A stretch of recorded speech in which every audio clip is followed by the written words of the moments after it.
Tu t'es peut-être déjà retrouvé dans une relation où, au début, tout semblait couler de source. Les regards étaient intenses, les échanges légers mais chargés de sens. La séduction se faisait naturellement, presque sans effort. Il y avait cette sensation subtile d'être désiré, choisi, remarqué. Et toi, tu te laissais porter, avec curiosité, avec ouverture, avec cette envie sincère de découvrir l'autre. Puis doucement, quelque chose a changé. Pas forcément une dispute, pas forcément un événement précis, mais un décalage, une incompréhension diffuse, comme si vous ne parliez plus exactement la même langue. Tu avais l'impression de tendre la main émotionnellement et de ne pas être rejointe là où tu l'attendais. Lui, de son côté, semblait parfois sûr de montrer son intérêt, sans comprendre pourquoi tu te refermais ou pourquoi tu demandais davantage. Et c'est souvent là que naît cette question silencieuse. Pourquoi on ne se comprend pas alors qu'on s'attire ? La vérité, c'est que les hommes et les femmes entrent dans la relation par des chemins différents. Ils ne cherchent pas la même chose au même moment. Et surtout, ils n'utilisent pas les mêmes codes pour exprimer ce qu'ils ressentent. Dans la séduction, les hommes et les femmes n'entrent pas par la même porte. Et comme ils n'empruntent pas le même chemin, ils ont souvent l'impression que l'autre ne veut pas la même chose. Pour une femme, la séduction est avant tout une danse énergétique. Quelque chose de subtil, de sensible, presque invisible.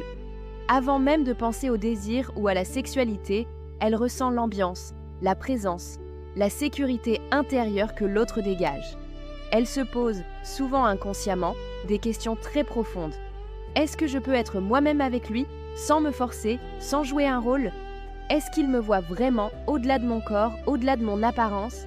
Est-ce que je me sens suffisamment en confiance pour m'ouvrir, me détendre, lâcher prise ? Pour une femme, le plaisir et la sexualité se construisent sur une base émotionnelle solide. Quand cette base est là, le désir peut circuler librement. Quand elle ne l'est pas, le corps se ferme, même si l'attirance est présente. Pour un homme, la dynamique est souvent différente. La séduction est un mouvement, un élan, une action.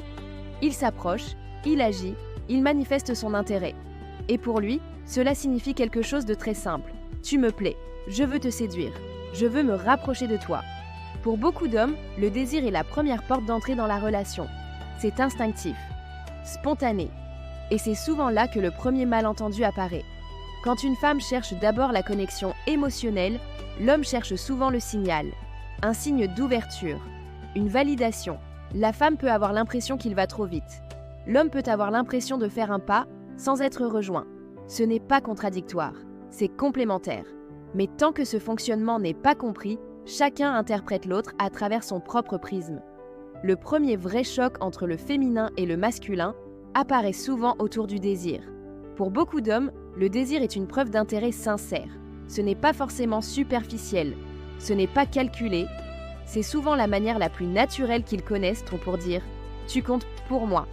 Le langage du corps est parfois plus facile pour eux que le langage des émotions. Alors ils s'expriment par la proximité, le regard, le toucher, la présence. Pour beaucoup de femmes, le désir n'a pas du tout la même signification. Être désiré ne veut pas dire être aimé, ni être respecté, ni être choisi. Une femme peut avoir été désirée sans jamais avoir été vraiment vue. Alors, quand un homme se rapproche physiquement, elle peut entendre intérieurement « il veut juste son plaisir ». Alors que lui essaie parfois simplement de dire « je veux me rapprocher de toi », même scène, mais pas le même film intérieur. Ce non-dit est immense, et pourtant, il est à l'origine de nombreux malentendus. Un autre décalage profond se joue autour du sexe lui-même. Pour la majorité des femmes, la connexion émotionnelle crée le désir. Le sexe est une prolongation de la confiance, une danse de sécurité, un espace où elle peut s'ouvrir, se sentir accueillie, se laisser aller. Une femme peut admirer un homme, le trouver beau, séduisant, intéressant, et pourtant ne pas ressentir de désir actif, parce que son corps attend un signal émotionnel clair. Pour beaucoup d'hommes, le fonctionnement est inversé. Le désir crée la connexion, le sexe est une façon d'aimer, de se lier, de se sentir proche. Après l'intimité, beaucoup d'hommes s'ouvrent davantage émotionnellement. Ils deviennent plus présents, plus attentifs, plus doux. Parce que pour eux, le lien s'est créé à travers le corps. Alors se joue ce paradoxe si fréquent. La femme ressent « j'ai besoin de me sentir proche pour avoir envie ». L'homme ressent « j'ai besoin d'avoir envie pour me sentir proche ». Alors que lui essaie parfois simplement de dire « je veux me rapprocher de toi ». Même scène, mais pas le même film intérieur. Ce non-dit est immense, et pourtant, il est à l'origine de nombreux malentendus. Un autre décalage profond se joue autour du sexe lui-même.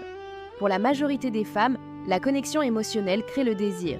Le sexe est une prolongation de la confiance, une danse de sécurité, un espace où elle peut s'ouvrir, se sentir accueillie, se laisser aller.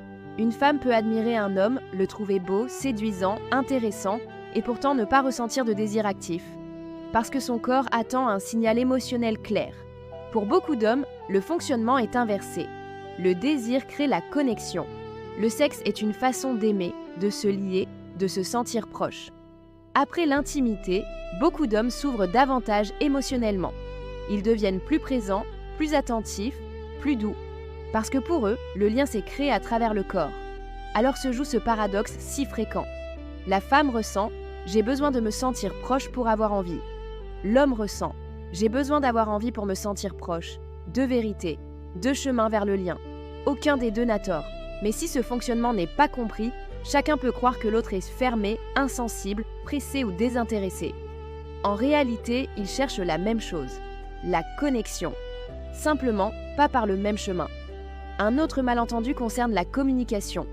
Les femmes communiquent beaucoup par les nuances. Le ton, les silences, les micro-expressions, l'énergie, elles perçoivent ce qui n'est pas dit. Pour elles, le non-verbal parle. Les hommes, eux, privilégient les signaux clairs, ce qui est dit explicitement, ce qui est concret, ce qui ne demande pas à être décodé. Les femmes pensent qu'ils souvent, ils devraient comprendre, c'est évident. Les hommes pensent qu'au souvent, elle ne dit jamais clairement ce qu'elle veut. Encore une fois, ce n'est pas de la mauvaise volonté. C'est deux systèmes cognitifs différents. Et pourtant, ces différences ne sont pas un problème. Elles sont une complémentarité. Le féminin apporte la profondeur, la sensibilité, la nuance, la conscience émotionnelle, le rythme intérieur. Le masculin apporte la direction, la présence, la simplicité, la structure, la force tranquille. Quand ces deux dynamiques s'ignorent, elles se blessent. Quand elles se comprennent, elles deviennent magnétiques. La relation se fragilise quand on cherche à changer l'autre. Elle s'épanouit quand on apprend à traduire son monde dans celui de l'autre, sans renoncer au sien. Le féminin n'a pas à se durcir pour être compris. Le masculin n'a pas à devenir émotionnel pour être profond. Chacun avance d'un pas. Et au centre, la rencontre devient possible. Comprendre l'autre commence par de petits ajustements.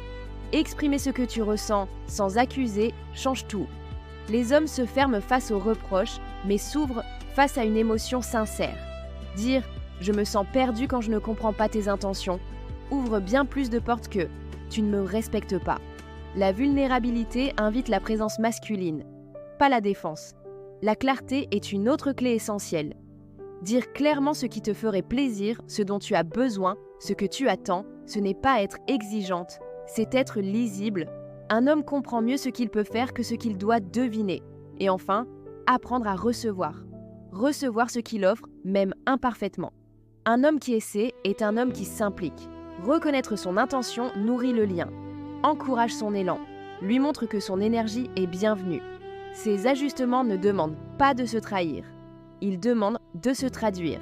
La vérité, c'est que les hommes et les femmes ne sont pas faits pour se comprendre instinctivement. Ils sont faits pour s'apprivoiser, pour s'observer, pour s'éclairer mutuellement. Quand ce langage devient conscient, la séduction redevient un jeu. La sexualité devient un espace sacré. Et la relation devient un chemin de croissance où chacun grandit au contact de l'autre, sans se perdre, sans s'effacer. Si ces mots ont résonné en toi, alors je t'invite à continuer ce chemin. Abonne-toi pour plonger encore plus profondément dans l'univers des relations. Ici, on met des mots sur ce que personne ne nous a appris, on traduit le masculin, le féminin, et on apprend à créer une alchimie consciente entre les deux.